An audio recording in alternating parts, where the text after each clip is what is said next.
এটা কিন্তু ভালো করে খেয়াল করেন, 200 মিটার, 2 পাক দিতে হবে, 2 পাক, সবাই দৌড়াবে, কেউ থেমে যাবে না, সবাই দৌড়াবে,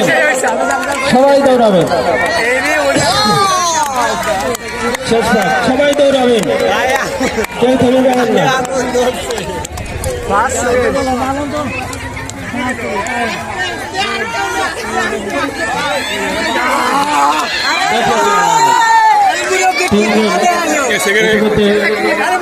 তাদের লক্ষ্যে পৌঁছে গেছে, আমরা তাদের ফলাফল কিছুদিনের মধ্যে ঘোষণা করবো। আর সম্ভবত স্মৃতিশক্তি পরীক্ষার সবাই প্রায় কায়েম, লালন রবিবাবু কায়েম। আপনারা বিজয় ইসলামকে গিয়ে অতিথিদের সালাম জানান, ধন্যবাদ, পুরস্কার গ্রহণ করেন। এখন একটি নৃত্য, সোয়া, তোমার নাম সোয়া? আচ্ছা, যাও, সোয়া নৃত্য পরিবেশন করবো, গান বসে শোনা।